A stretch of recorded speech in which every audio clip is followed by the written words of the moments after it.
All right, welcome to Discovering Eden. My name is Brandon, And I'm Jonathan. and this week we're going to talk about this guy's story. Very excited. Woo! Woo! You got to hear me blab about my stuff last week, and now this week we go into Jonathan's baby. Yep. Blab, blab, blab. You're going to hear me blab, blab, blab. The word baby, if you want to call it that, I guess. Yeah. I don't know. I don't know. I've nurtured this story for several years now, like it's my own kin. It's my So child.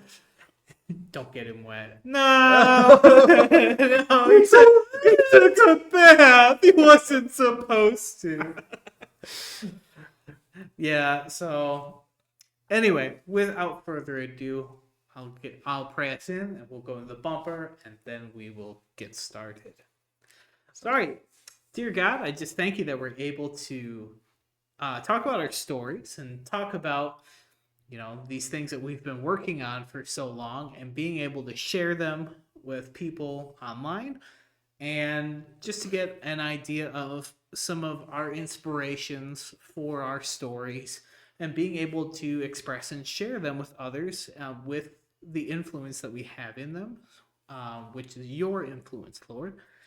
And I pray that whatever is from you would stick, and whatever is not from you would fall to the ground and be forgotten.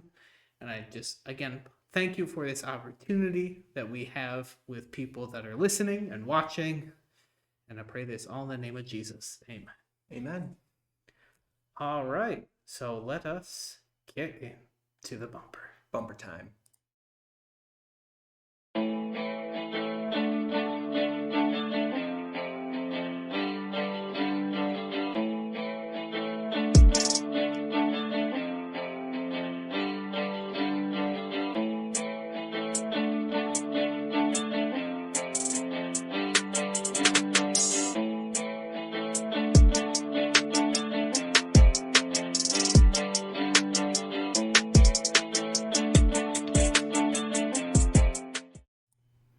All right. We are back. Ready to go. Woo! And from the time of recording the last video, which was mine, I realized that I was sort of vague with a lot of my answers to some of Jonathan's questions about my story, because I didn't want to really give spoilers away. So it felt like a lot of incomplete answers, and even Jonathan told me afterward. So an idea that we've had, and let us know if you're interested down below. One of the things that I think would be really cool is if we revitalize the idea of the Inklings. So, the friendship, the Yeah. little group that C.S. Lewis and Tolkien, I know there were some others there. Yeah, that they had, and have our own discussion about different writings that we're having, and then invite you guys along in the process. So we're learning. We're going to throw out stuff that are a part of our stories, have spoilers, boom, and have these different ideas. So if you're interested, let us know down below. We're thinking of possibly starting that. Whether that's a podcast or different videos, we're not entirely sure yet. So, again, let us know if you guys are interested. Coming to a computer screen or phone near you.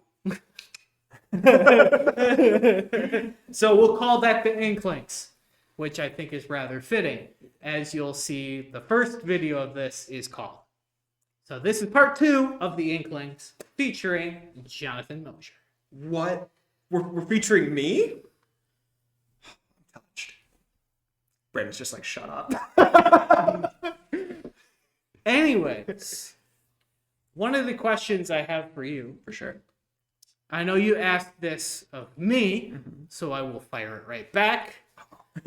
What is the little blurb or, elevator speech summary of your story? Kind of your, the pitch, right? The pitch. Yeah, so... Fastball, slow ball, whatever. Curveball. Yeah, so this story is something that I've been working on for a long time. I'll give you the title first. So when I wrote the first draft back in 2019, the book was simply named after the world of the story, the Folklands. That has since changed to being now titled in the third draft as Beyond the Book of Magic. And so this is kind of that elevator pitch. If I was to publish the book, this is what I would presumably put on the back of the cover. It goes a little something like this. From the outside looking in, it was just an old leather-bound journal, a collection of pages filled with ramblings and ink. However, for twins Silas and Thomas Oakley, those pages contained a whole other world, one of their own creation, a place of magic and imagination. Yet, on Christmas Eve, that magic burned away as a tragic accident left 8-year-old Silas lost and alone. 11 years later, the old book stirs once more, and a world once thought of as fiction springs to life. Yet it is not the world that Silas once knew, as a growing darkness slumbers in the far corners, watching and waiting. So that's your Dust Jacket blurb. Very vague, but it kind of gives you the intro to the premise, you know. Yeah. How fitting, Christmas Eve. You know, funnily enough, when I started writing the first draft, I started it in probably mid to late November. So I was kind of already like, oh, Christmas is coming. Let's have a tragedy on Christmas Eve. How fun! Yeah. Yeah. Oh. So I know that you said that you've had inspiration from C.S. Lewis mainly Yes. for this, and even from that Dust Jacket blurb. Yes. I can tell that. Yeah. So what are some other inspirations that kind of find themselves in your story? For sure. So, like you said, C.S. Lewis is the big one. He's my favorite author. You know, Narnia was my childhood book growing up. And so it is a, you know, kind of portal fantasy novel. You know, that isekai, you know, kind of idea where somebody's from our world is going into another world. That's the main inspiration. The other inspiration that you see is there's obviously inspiration from Tolkien, kind of that high fantasy aspect. But even more than that is you've got inspiration from kind of your old Grimm's fairy tales. The world itself is very inspired by kind of the whimsy and magic that you kind of associate with fairy tales. And then kind of also that Studio Ghibli kind of colorful, whimsical nature. That is the kind of fantasy that I've always been drawn to, over kind of your, you know, dark Dungeons and Dragons sort of style. And I think it's something that has been lacking in a lot of fantasy in recent years. You see a lot of that dark political fantasy, which is fine. There's a lot of place for it.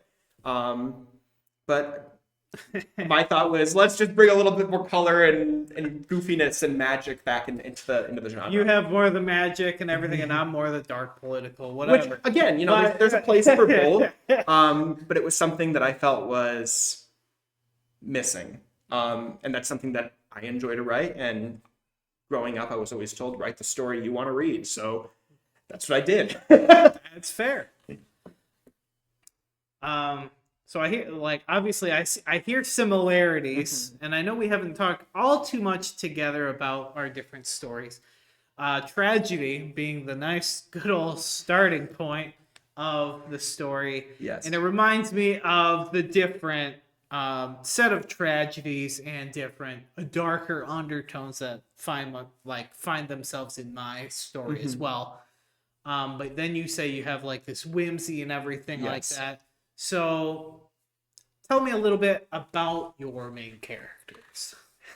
Yeah, so the main protagonist is Silas Oakley, who obviously suffers from, as we talked about, this major tragedy when he's 8 years old. His family gets killed in a car accident. He's left as the sole survivor. And it's in the first chapter of the book. So it's, you know, I don't really waste any time getting to it. But not that I'm any different. Yeah. You know. My prologue is, well, let's just say like just about everybody dies in the prologue. So yeah, tragedy. Woohoo! But you know, the core of the story takes place obviously 11 years later. So he's graduated from high school at this point. But you see how that tragedy has influenced his life, that pain and grief has influenced his life. He's become kind of a shut-in. And one of the lines that hasn't changed throughout 3 drafts, and it's one that has stuck with me,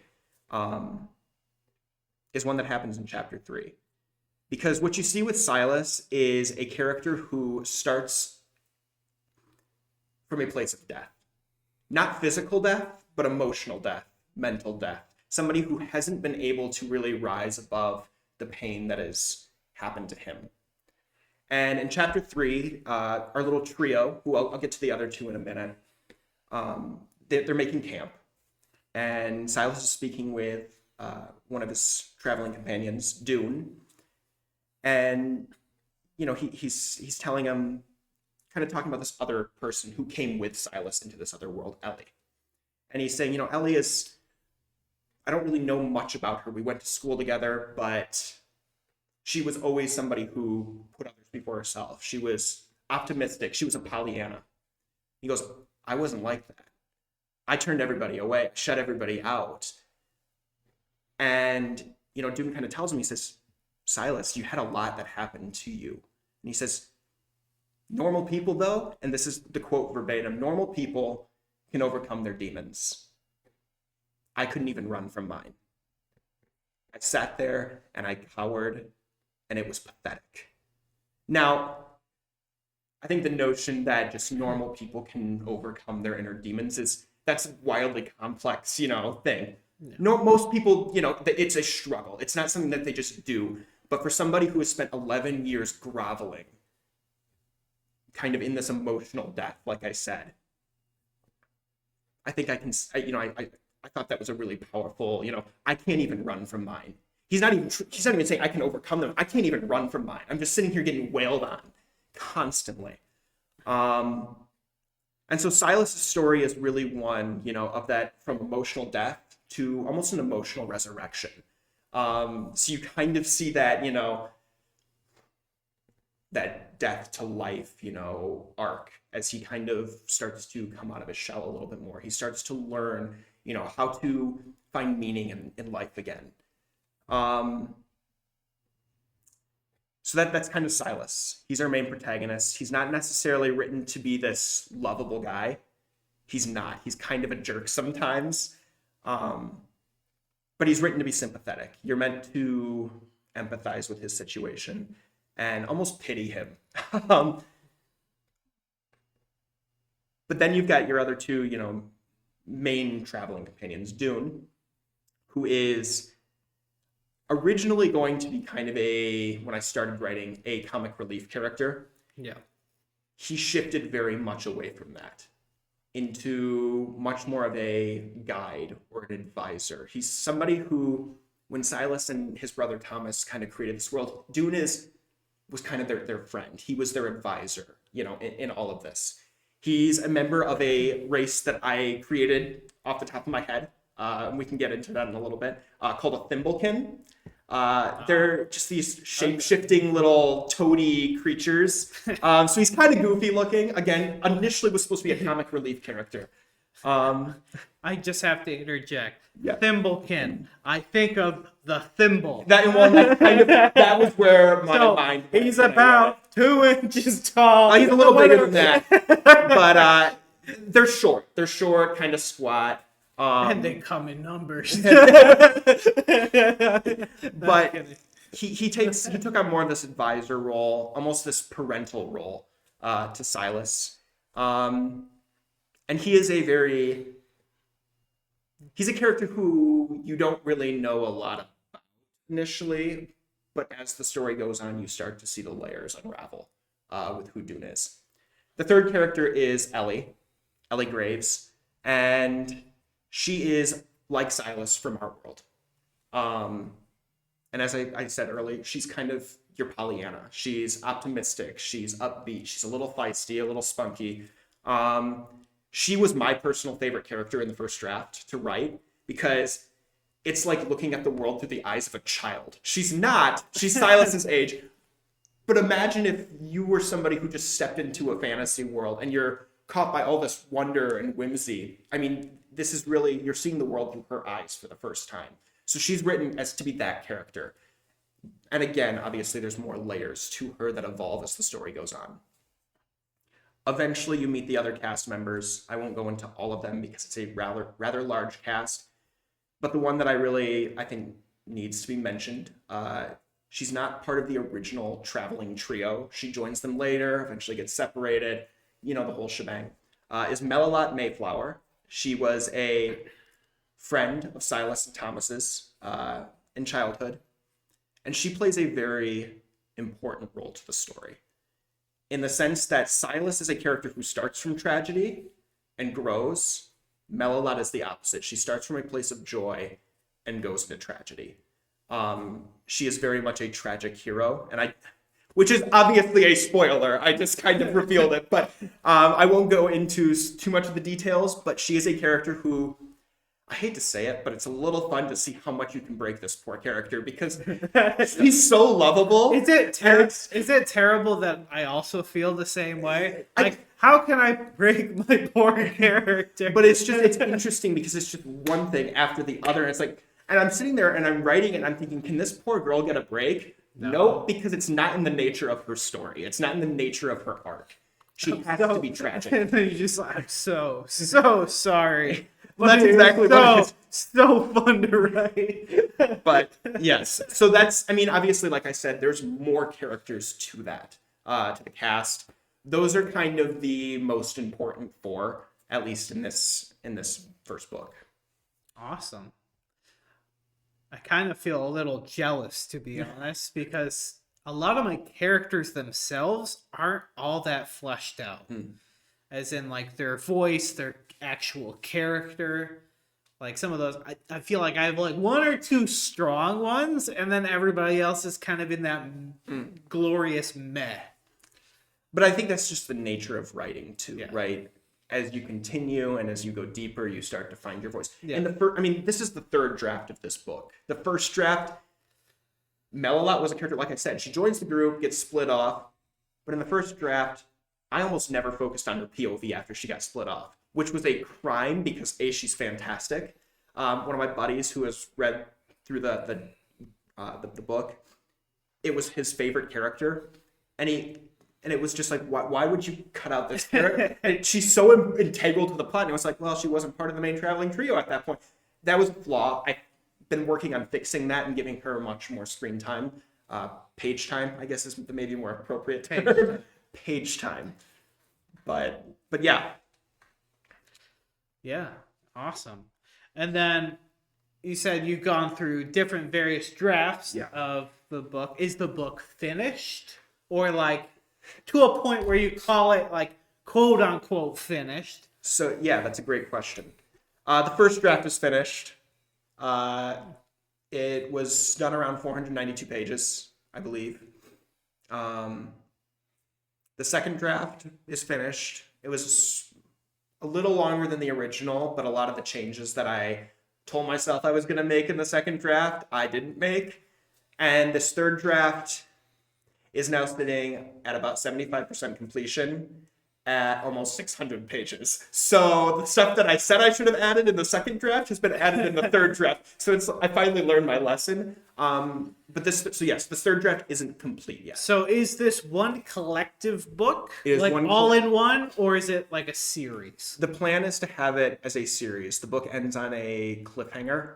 And the dream is, and maybe this is, a far off dream, but the world that I've created and spent so much time working on is so vast, it is impossible to include it all in what is essentially going to be a two-part story. And so the dream would be, okay, well, let's write a new story in this part of the world. Let's take with a new cast and a new narrative, and different themes. Yeah. So that would be the long-term dream. Whether that happens or not, I think hinges on whether I ever finish, these first two books. But I'm getting there with the first one. I'm very proud of what I have. Yeah, and you definitely have a lot more pages than I currently do. I'm like sitting around 250 or so, kind of in book one of 3 or 4. Yeah. So and obviously getting a foundation is very, very important when it comes to some of these things. And that kind of gets me to something that I wanted to talk about for some of it is like what do you find as some of your, I guess, best, like, maybe I don't, I guess I don't know how to say it. Like, I know for me, like, imagery was something I was very good at doing. What is something that you find yourself being very good at, like, writing? So I think similarly, I told you I was going to stumble over my words, and it's happening. I think in a similar vein to you, as somebody who also loves to write poetry, I see a lot of that kind of influence my descriptions of the world. And so I think the imagery in my story is also very strong.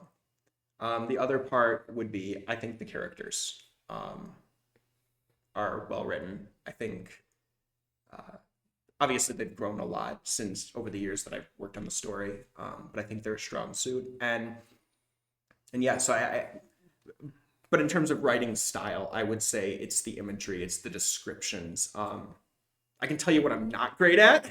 And I know we've talked about it, but just to throw it out there, action scenes are not my forte. And so you see that in this book, in the sense that they're there, but they're very sporadic. It is a journey story, at least this first part is. Yeah. And so there's conflict that happens, but it's not, here's a long form dedicated fight scene. It's just not there. And that was intentional. Because I don't think it was necessary in this draft, but also because I'm scared to write it, which I have to overcome that fear for the second Inklings topic. Inklings topic. Because something that I've actually been okay with. I haven't written too many like combat fight scenes, but I have written a couple. I can say they get quite graphic. As in, you can picture it. I write it so you can see everything that happens and all the gory details. Whether that's good or not, it's up to the reader to decide. But I know you have some excerpts. Yeah. So how about read one of those excerpts and say why you're reading an excerpt to begin with. Yeah. So I think I've got quite a few. A couple of them are much shorter. Because it was a snippet of, I think that's really great imagery. So I've got two that I think really do a great job emphasizing that imagery. The first one comes from chapter 3, so very early into the book. The chapter is called Cobweb Whispers. And this is kind of the description of them walking through the forest. It's very short, but I thought it was pretty solid. So with that, the trio marched off, following the trails deep into the redwood forest. The forest was an ancient labyrinth of massive trees and lush groves. As they walked, the winds quietly whistled lonesome melodies. The leaves danced in the afternoon breeze, and small animals curiously gazed at the motley band of travelers.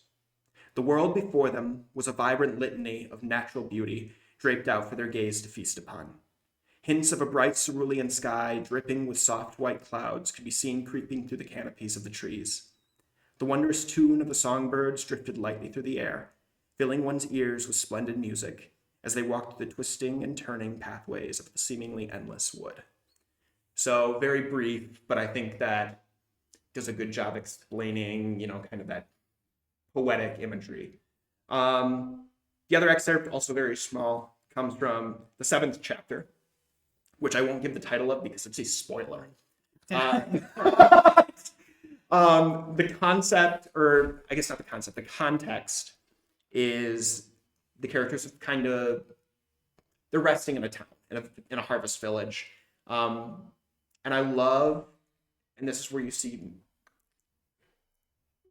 I think I was inspired a little bit, like, Tolkien's descriptions of food and stuff. Oh. So you see that in this one, the waking up to the smells of breakfast. And so this third breakfast or second breakfast, or it could be 8th breakfast for all we know. No, this is first breakfast. They only have one breakfast here, as far as I know.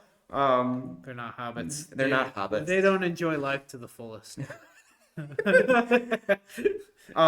So this is the excerpt. Again, very short. The sun rose the next morning, just as it always had.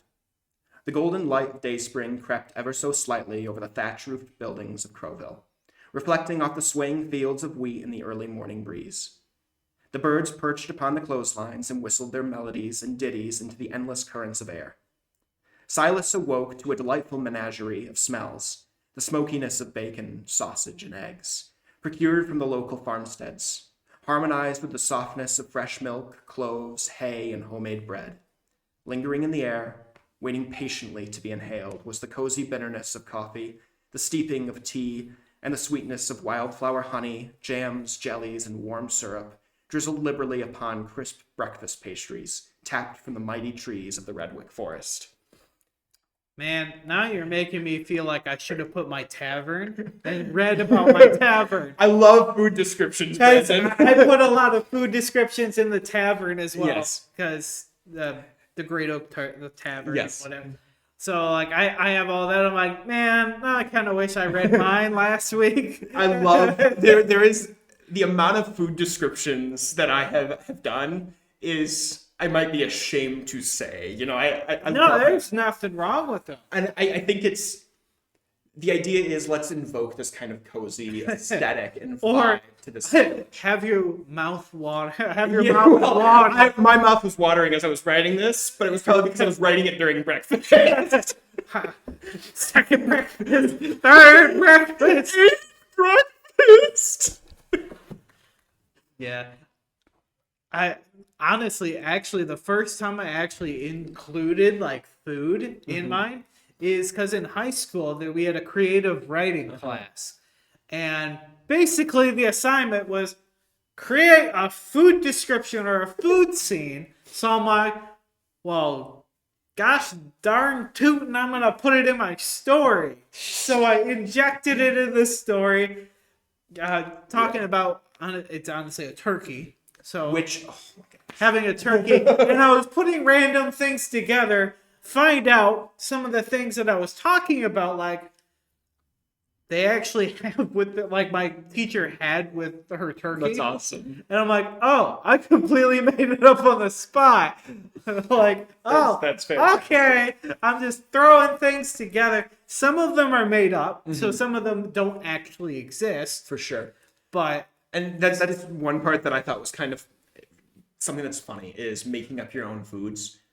So in this same village, I don't have the excerpt with me, but there's a harvest festival going on. So they've got all these stalls, and they've got all these different candies from across the world. And that is one of my favorite scenes. A, because it's hilarious to watch the character of Ellie kind of gawk at all this different candy. Whoa. And then you hear this description, and it adds to that world building aspect. Like, oh, this is from this part of the world. This is from this part of the world. This is from this kingdom or this empire. It's really interesting to see that. And plus, it's fun to write about kind of wacky candies that you wouldn't see in our world. so Willy Wonka all over again. But yeah. The imagery is something that I think I'm pretty solid at.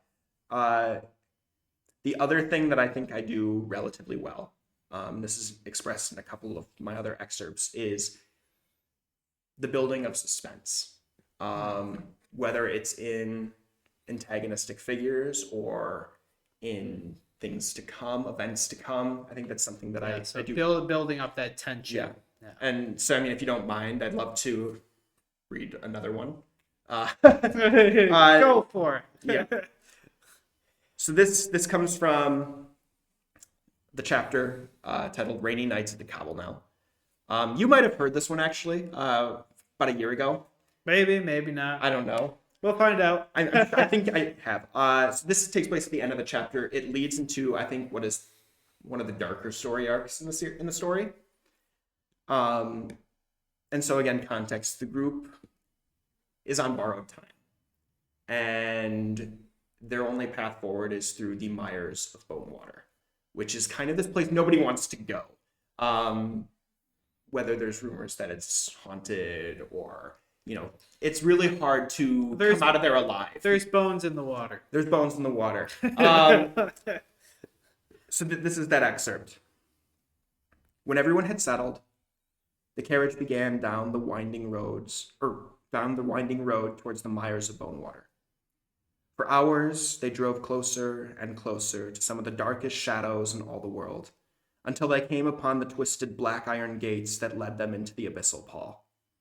As they edged closer to the gates, a murder of crows watched them with a curious gaze.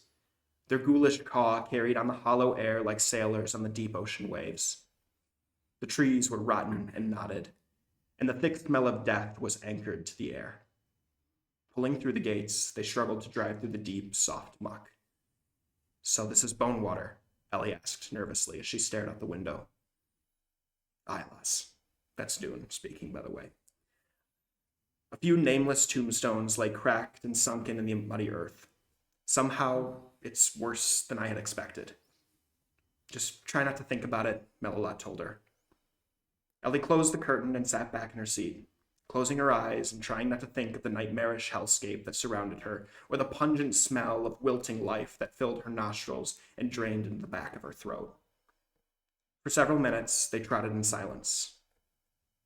Suddenly, the carriage jerked vigorously.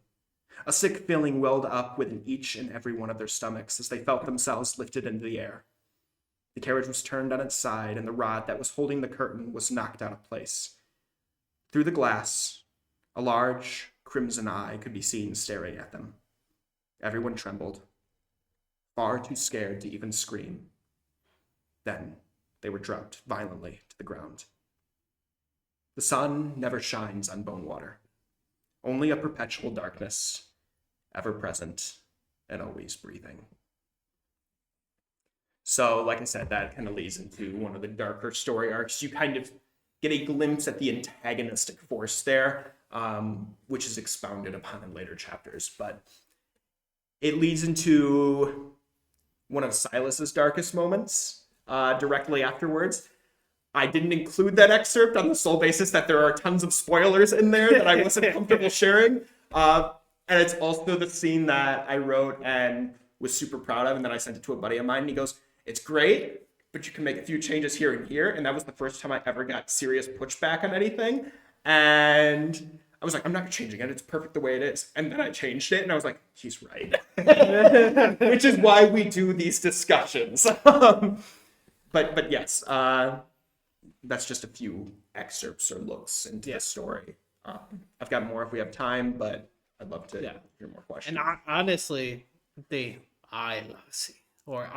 and that's what's fun about Dune is he speaks in kind of that Welsh Cockney accent. That is a Garricus. Yes. That's literally a Garricus. It's so fun to write because the first draft I was kind of non-committal to that voice. I was like, it's kind of there. Yeah, for me, I'm like, I need some sort of voice. And then one thing, it's a relatively older gentleman. Yes. That's about yay tall. Yep. And I'm like, yep. And it's so fun to write, especially in this third draft, because I've committed to the bit now. And it's been so fun looking back on his dialogue, because, I write, and I've got the first draft right over here, and I've got the third draft over here, and the second draft over here, and I'm kind of looking back, and it's like, all right, how can I revise Dune's dialogue to fully commit to this, this accent that I want to give him, because I think it's a lot of fun, and it just gives him a lot of personality. Yeah. Awesome. That's cool. I appreciate it. I honestly, I really like enjoying the kind of back and forth kind of thing for like our different stories, because I'm like, it makes me want to like talk about mine, but it's all about Jonathan today. Also, kind of makes me feel like, oh, wow, my characters are not near as fleshed out. No, don't beat yourself up. Some of, because I mean, I read, like, I hear about some years. I'm like, wow, my characters stink in comparison. Come on. Note that I didn't say any of their voice lines or anything of the sort. It's all the The dialogue I was actually nervous to read. I'm gonna be honest because you know you never know. I sit here and I waffle. Like some of it I think is good, and then I look back, especially on the first draft, and I go, "Wow, I've grown a lot as a writer." I guess that is the good thing too. Like you grow as a writer. Like I guess we can go into it. Like when did you kind of get the idea, and what was the inspiration for actually starting Absolutely. your story? So I think it's obvious. I've always loved the idea of storytelling. Um, the first book that I ever wrote, I was a little older than you were when you started yours. So I was, I think, in seventh grade when I wrote it. That has nothing to do with this, but that's just to kind of give a time frame. This story came about after multitudes of different ideas and concepts. The name of the world, though, has been kind of plastered in the back of my mind since probably junior year of high school. The title, The Folklands. I don't know where it came from. I think I like that kind of folksy vibe that it gives. You know, it's in the name. Um, Way better than mine. 'Cause mine honestly could do with some revising. I but mean, who hears Gurks? What the heck is that? but I didn't know what I wanted to use it for. I knew I wanted to use it. I didn't know what for. And the original idea for this story, I guess draft zero, I guess you could call it, wasn't really a full story. It was more of a short story sort of thing. Again, some very similar ideas there. You've got, you know, two brothers, same names, Silas and Thomas. They were much younger in this one. They kind of get lost in this other world, not one of their own creation, so that's different. And there's a guide. It's a talking fox known as Chamomile. Now, there is a talking fox in the story named Chamomile, but in the original draft zero, I guess you could call it, he was a villainous figure. In this draft, he is a chivalrous knight, which I think is kind of fun because it kind of subverts that trope of the fox being a sly, you know. But so draft zero, I was like, okay, I think I can attach the name to this. Didn't really do anything with it. I wasn't a huge fan of where this outline that I had kind of put together was going. Didn't really love what I was writing. Put it on the back burner. Was like, I'll get back to it eventually. I still want to use that title. And then I get into college. And I won't lie, college was this point in my life that I really wasn't enjoying myself. I really hated everything about it. I went to GVSU for the first 2 years. Not a knock against the school. It's more of it just wasn't a good fit for me. And it was a time of loneliness, of kind of aimlessness. I didn't really know what my purpose or calling was. And I kind of just trudged through freshman year. And when sophomore year came around, I had kind of settled into this idea that I think I'm going to transfer out of here. I started getting that call to ministry. I had started the internship at church in the youth ministry program. And I really wanted to just leave. I wanted to kind of get a degree in biblical studies. That wasn't obviously offered at Grand Valley, so I had to leave. But my parents advised me, they said, just finish out your gen eds, finish out your sophomore year, and then we'll figure it out from there. I didn't like that answer because it just kind of made that feeling of purposelessness sustain itself in the back of my mind. Like, I just don't want to be here. There's no reason for me to be here. I don't really know why I'm here. Yada, yada, yada, you know? And I remember I was walking to my car in late November, my sophomore year. And I vividly remember, you know, you've got all the leaves changing colors. I was outside of Mackinac Hall, or whatever they call it. I can't remember. And that's when this idea came up in my head. The Folklands. Two brothers get separated by a tragic instance. And it enters, and, you know, the living twin is eventually compelled to come back to this world that he created as a kid.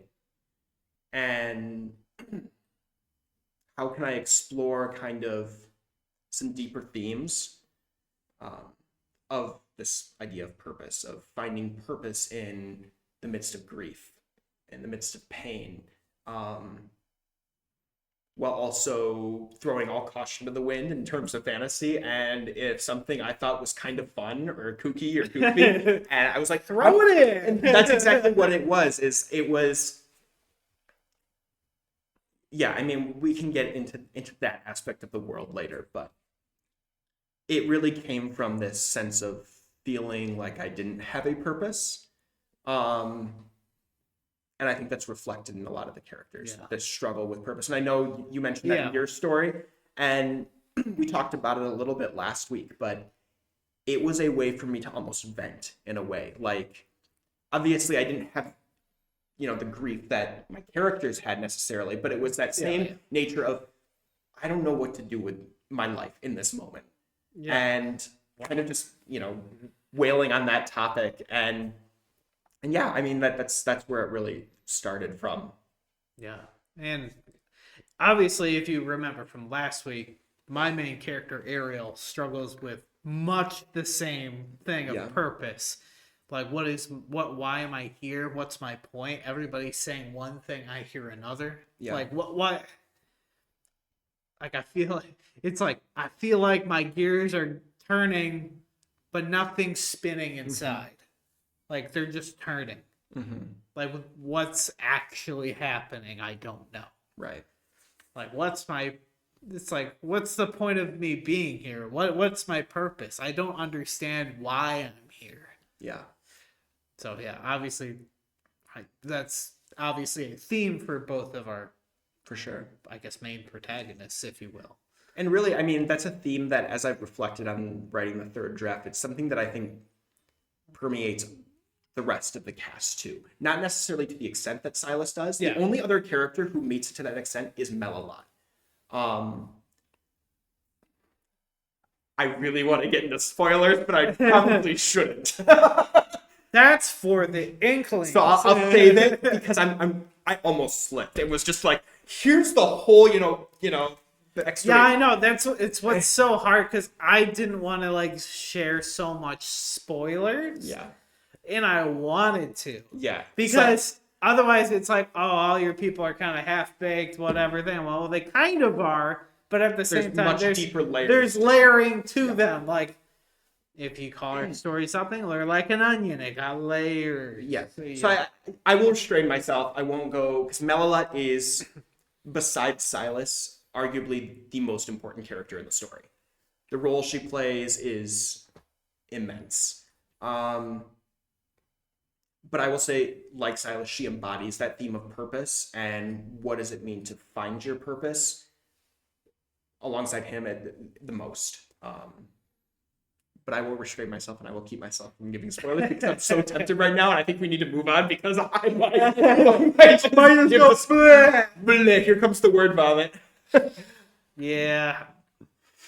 Oh, man, I lost my train of thought of some of the questions. I should have honestly wrote down the questions. I did not. That was a mistake on my part. It's all right. I kind of improv mine too, so. I'm even trying to think of what you even said last week. I can't. I'll throw you a bone. We could talk a little bit about the world. Okay. Yeah. So I'll let you run with that how you want. So obviously you said Folklands. You have Bonewater, some of the redwood or Redwick, yeah, the forests. Mm-hmm.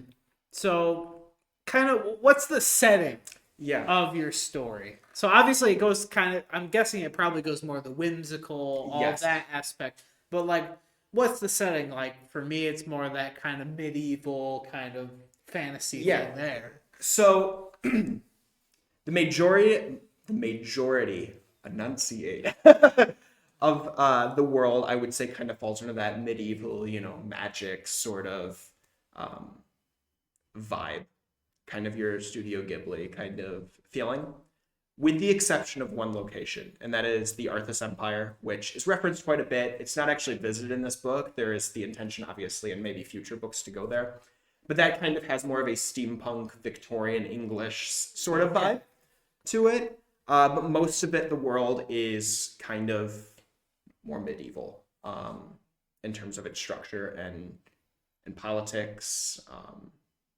and just culture and overall culture. Yeah. Yeah, and then I know you spoke earlier about the Thimblekin. Yes. Could you elaborate On that race, or just races in general in the world? or yeah, I guess races in general, or This is some of your actually one of created ones. this is actually my favorite topic, or one of them in regards to this story and this world, because I've spent a lot of time world building, almost an unhealthy amount of world building when I should have probably been writing. But again, we talked about a strong foundation is necessary. So in terms of races, there are kind of your standard fantasy races. Elves and dwarves and fairies are, they're there. There's little twists to them to kind of differentiate them, but the majority of the races in the story are, I made up off the top of my head. Some of them are goofier than others. So one that one of my buddies really gets a kick out of. So there's an arc later on in the story where the group meets a house brownie, which is an English folklore, named Ollie. And he imprisons them and essentially it's kind of a comedic aspect to the story, a comedic arc. He forces them to perform in his theater in a play. But he has subjugated the aid of these tiny little people called the Mudglums, who wear oversized socks and hop around in them. And they are described as sock-wearing fiends in the story, which my buddy, when he was reading, he goes, that is maybe one of the funniest lines I think I've ever read in the context. He just goes, all of a sudden, you're describing the sock-wearing fiends. They can understand our language. We can't understand what they're saying, because it's kind of described as this gibberish. They're kind of not quite a pixie, not quite a fairy. They just wear really big socks. But so they're kind of one of your goofier races, but there's other ones there. There's, I'm trying to think. There's the Theamore, which are kind of these tall, masked, very innately magical beings, described as kind of feathered magicians, almost bird-like, but not entirely. And then, there's in the Harvest Village, kind of that goofy, what's gonna be fitting for a Harvest Village? Oh, talking scarecrows. So let's have those. They're sentient scarecrows that inhabit a village. So again, it was that idea of what can I throw against the wall that just inspires this sense of childlike wonder in me, at least. And so I think you see that a lot in the different races and the different settings that you see throughout the world. Awesome. I'm even trying to picture some of the things. They're like sock. I wish I had the excerpt, because that is when I was in the first draft. That little story arc, it was one chapter, the House of Ali and the Mudglums, and it went on and on and on, and I couldn't figure out a dang ending to the story arc, so I rushed it. And my buddy, when he read it, he goes, I loved it, but why did you rush the ending? So I said, I'll fix it in draft 2. Didn't fix it. Draft 3 comes along. One chapter has become 6 chapters, and it's much more fleshed out. But let me tell you, I still got sick of writing it about halfway through, because I was like, okay, I'm ready to move on, but I got to finish the story arc, because it ended up having quite a bit of significance. But there were moments where I was sitting there laughing just at what I was writing like an idiot. Just, you're sitting in a coffee shop.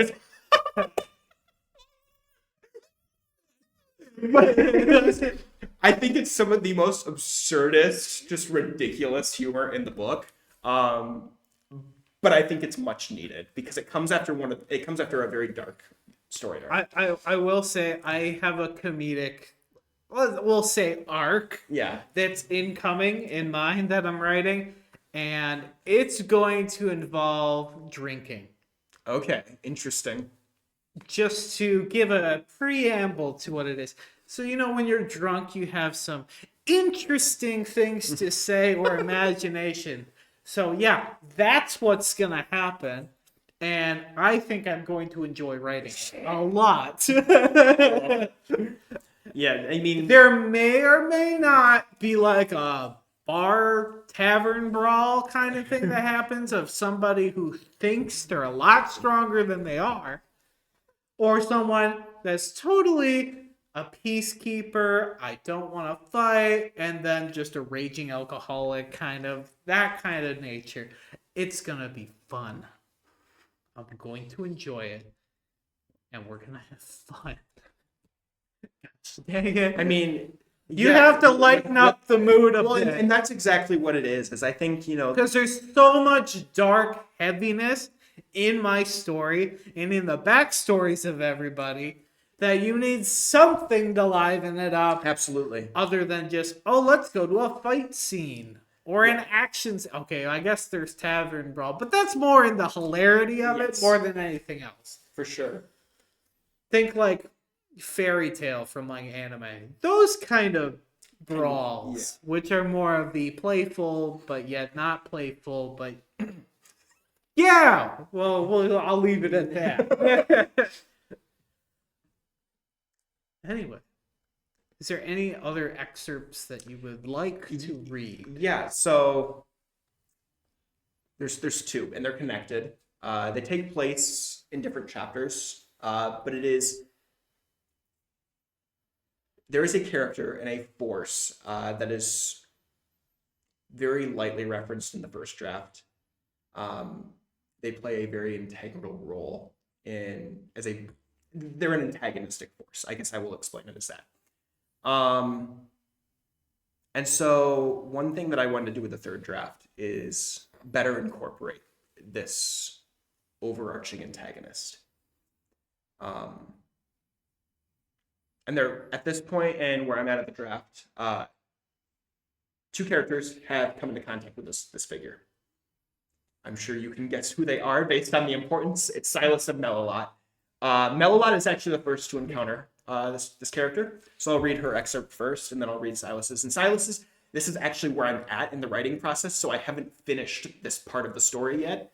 So you're gonna kind of get into, this is something I'm not 100% good with, but, maybe give some feedback, in the comments, whatever. I'd love to hear your opinions, because you're going to see the writing process in a very unfinished excerpt. Which I think is something that would be really interesting to do if we do this Inklings idea.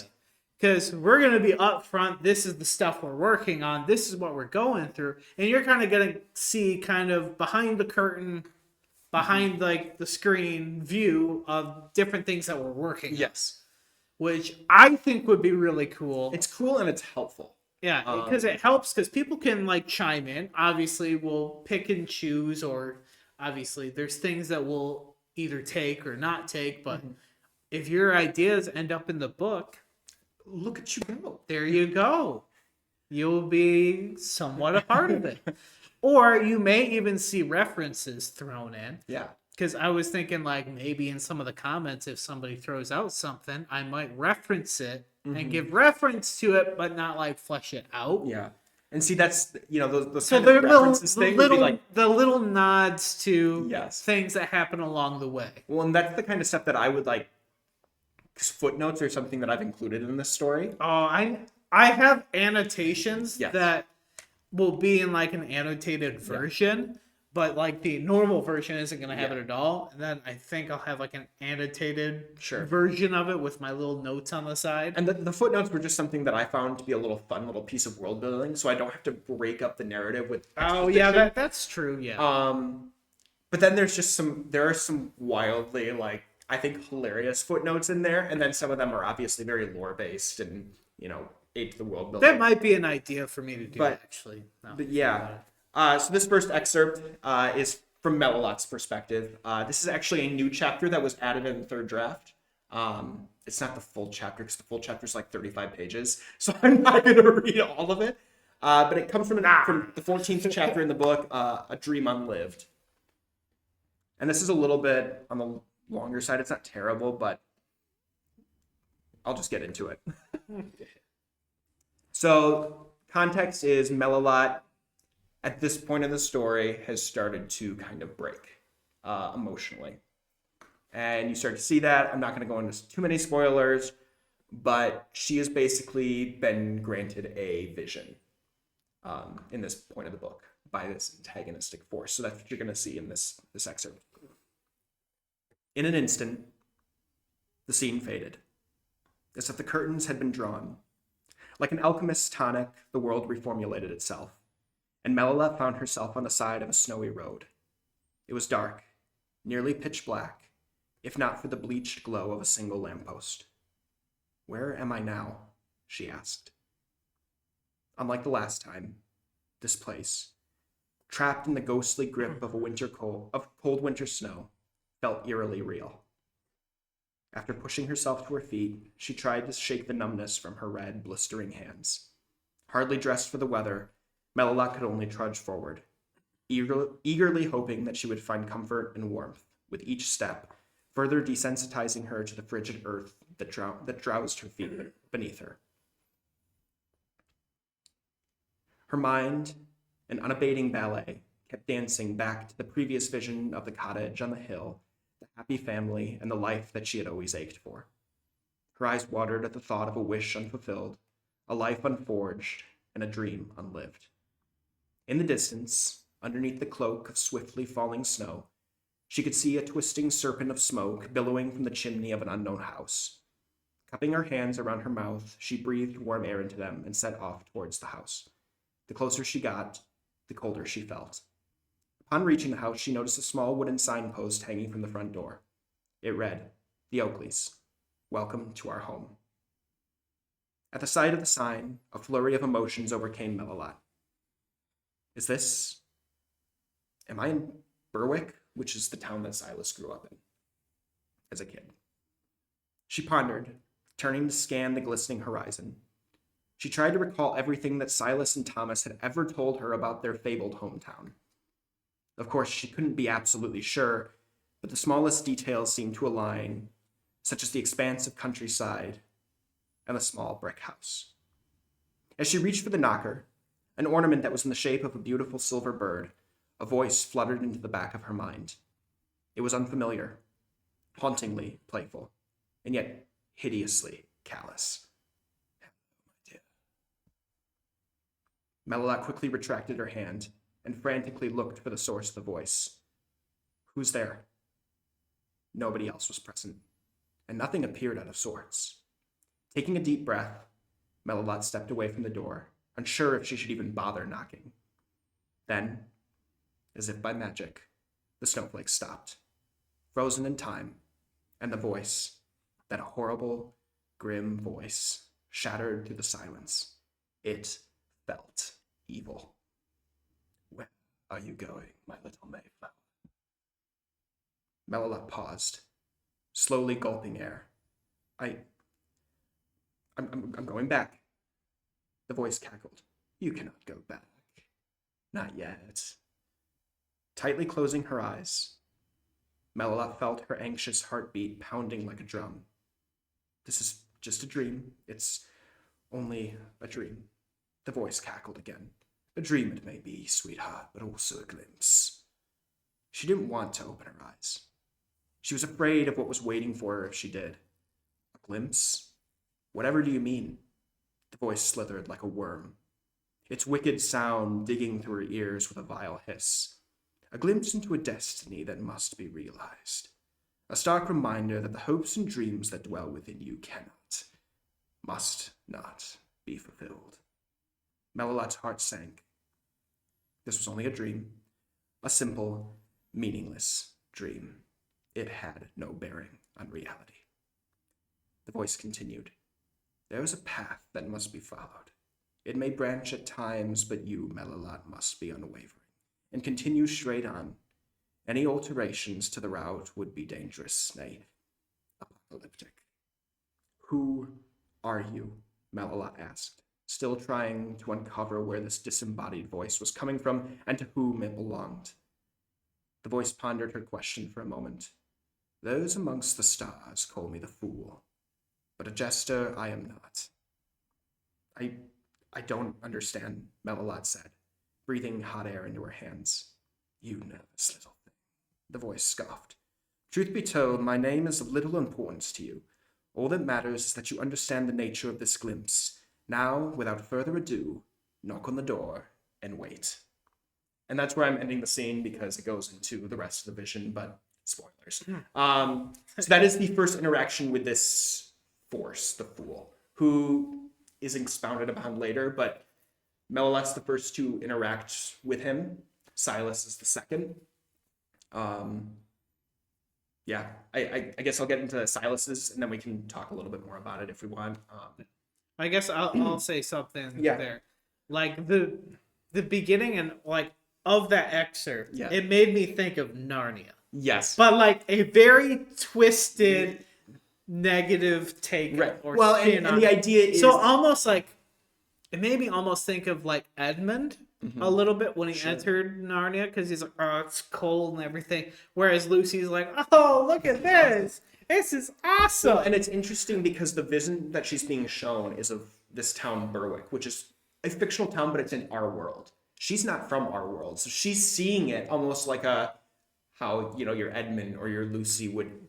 This is different. This is weird. Something here is unnatural. Yeah. And I don't know quite what it is, but something's off here. But this is Silas' interaction. It's from the chapter that I'm currently working on, so just bear with me. I haven't really checked for any typos or anything. But You'll find out. the chapter is appropriately titled Silas and the Fool. So it is the chapter is focused on his interaction with this character. And again, this takes place actually after the Ollie and the Mudglums arc. They meet another character in that arc that kind of has some harsh words for Silas. And I'm kind of wishing I had that excerpt with me because I think it's really good. But essentially, it kind of gets into almost a theological aspect of the story, but we can get into that later. So Silas is kind of reeling from this, again, the grief, the doubt, the pain of what has happened in his past and how it's also affecting the people of this world, because he created this world. And his absence, what is the effect on the people there? So that's an interesting, question that's asked in the story. But regardless, even though they had not been traveling for long, Silas still had managed to lose track of the days. His mind had been thoroughly rattled by Arkloyd's cruel words. He could not purge them from his thoughts. He had been unable to sleep or eat, and he had almost completely isolated himself from Dune and Ellie. It felt as though no matter how hard he tried to escape his past, to flee from those biting feelings of anguish, guilt, and inadequacy, he couldn't. Whether he wanted to or not, he was destined to spend the remainder of his days bound by those vicious chains, forced to live on his knees. A fair distance from the camp that the group had set up within the fields of Grandwatch, Silas, in lonesome silence, watched as the sun began to rise over the horizon, painting the landscape with its golden splendor.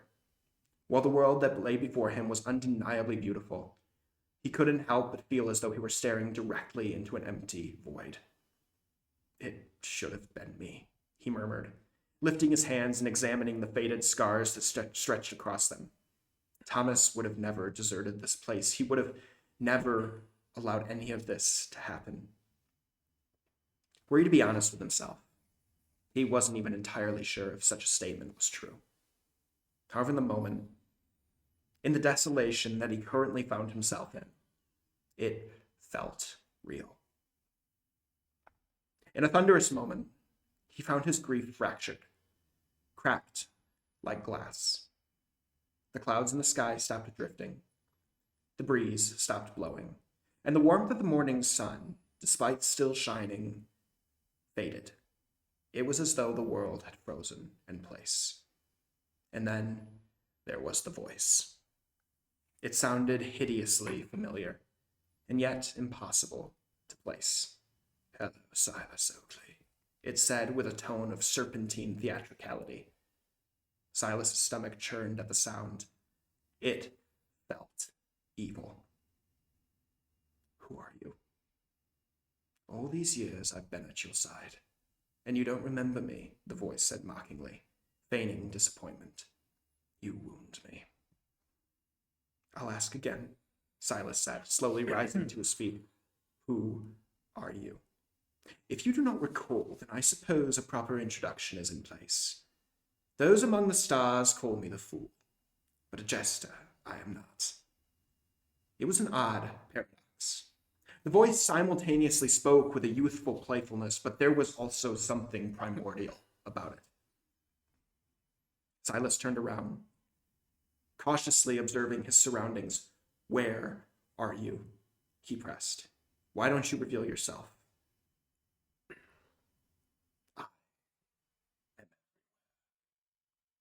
And that's kind of where I've stopped.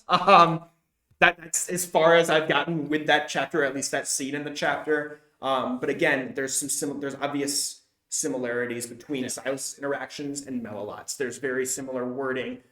In fact, it's copied and pasted in some places. It felt evil, and that was intentional. I didn't want it to just, oh, it sounds evil. It felt. They feel it deep within every fiber of their being. There is something unnerving about who this is. There's those amongst the stars call me the fool, but a jester I am not. What does that mean? I can't get into it yet because spoilers, but there is more to that too. You know, there is every little piece of those interactions was very intentional in crafting this character's narrative moving forward, and everything there was very intentionally done. And overall, I'm pretty happy with how they turned out, because I think there's a mystery there. There's something unnerving about this figure. We don't know much about who this is. Why do they have the abilities that they do? What is their true goal? There's this mystery, and there's almost something unsettling about not knowing, which I think makes it more interesting almost. Yeah. And I didn't go into this with mine as well, as I definitely have this in the background presence, we'll say. Yeah. That there's this, I guess you said force. Yes. Like there's this antagonistic force that's kind of in the background and Yes. always moving, but you can't place it. Yes. So I do name some antagonistic characters. Yes. But there's still a force that lingers in the background. And you see that because the main antagonist of this story, this first book, it's not the fool. At least the fool is just that, like you said, he's that background, There's that background noise. There's that something working static in the background. There's something else going on outside of the events that are currently There's happening. this static that's in the background. And when I wrote it, like I said, very intentionally, I wanted to create this air of suspense, this air of mystery. I wanted to give him kind of almost this theatrical nature in the way he talks, this hello, my dear, kind of almost, I was kind of thinking Shakespearean vibe to it, where it's a little over the top. To be honest, like one of the things I thought about when I was listening is it made me think of like Mushoku Tensei. I don't know what that is. It's something, it made me think of Hidegami, which is the man god. Okay. So to speak, in the context of Mushoku Tensei or Jobless Reincarnation, different things. Interesting. It's an isekai, they have anime stuff on it. I've watched it. I think it's good. Although he's a character. He's the character. He has obvious flaws. But I really like that, again, world building, different aspect. But basically your force reminds me of kind of Hidegami. Okay. The main character doesn't trust him, but he can't necessarily go against him because he's kind of... And that's something that comes up later on in other books as this character becomes more known to the reader. It's slowly unveiled. The layers are slowly unraveled. And Yeah, I mean, they can't quite trust the fool. They don't really know why though. But it's that feeling again that Yeah. there is something off. There is something evil, intrinsically evil about this character. Honestly, I would really like you to watch Yeah. Mushoku Tensei so you would know what I'm talking yeah. about.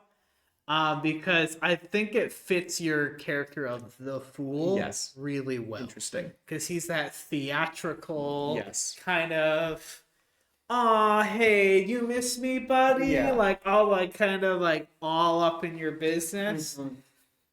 He's like he tells you the truth about different things that will happen, Yes. but you can't decide if that's a good thing Or or a bad thing. Yeah. Like things will happen as he was saying, but there's this air of I still don't. I don't really know. like what you're saying. It's uncomfortable. It's yes. So those are two very connected excerpts. That's all the excerpts that I brought with me. I could always scroll through the big PDF, but I don't know if we have time for that. No. Is there any last minute questions you had? Not off the top of my head. Mainly because I didn't write any down. That's okay. But anyway, we will have. I think we'll probably try to do this Inklings idea possibly into the new year. Yeah. When that will be, not entirely sure, but I think it'd be awesome to kind of, and we'll do it, and we'll post it on a different day. Yeah. So we get a little bit different Yeah, variety of content. And I mean, obviously, with both of our stories, I know when we finished recording last week, I had said, man, I wish there was so much more. I only got through about a quarter of my questions. Yeah. And I know there's a lot more that I would have loved to talk about, but for the sake of time, we just don't have it, which is why we want to do this Inklings thing, because this is a fascinating conversation. Like, honestly, we could talk for hours and hours and hours and hours. And it's something that it helps us as we're writing this open discussion, this kind of fishbowl discussion. It gets the gears turning. And it's good to hear, how Brandon writes his story. It's good for him to hear how I write mine, Because there's different excerpts that we value pretty highly of some of the things, and there's some things I left out because I'm like, well, it's too spoilery. Yeah. I don't want to get into it, so I gave what I had. And honestly, some of the best aspects of some of them. Yeah. Well, who doesn't want to put their best? Well, I did that too. I was looking, with the imagery stuff, like, what's something that's super descriptive that I think is going to really emphasize? Oh, it's these ones. And there was other ones that I could have pulled too. Like, but honestly, like for me, I wanted to read the entire prologue. Just because it's the prologue. I'm not really giving anything away because it happens in the prologue. And that's something that we can do with this Inklings thing, because it is time set aside specifically for stuff like that. So if you are interested in us talking more about our stories, about our different writings, because it's not exclusively going to be just... Yeah, it'll be our writings in general. Just like for Tolkien and C.S. Lewis, they brought their poetry. They brought other things, like Screwtape Letters and other things that C.S. Lewis wrote, he told to Tolkien. Like some of these other things were passed back and forth. So some of the things that I think we'll try to do is kind of give some of our other writing, because I know I've written quite a bit of poetry. Yes. On top of that, which whether that's haiku, prose, any alliteration, like I have an alliteration acrostic.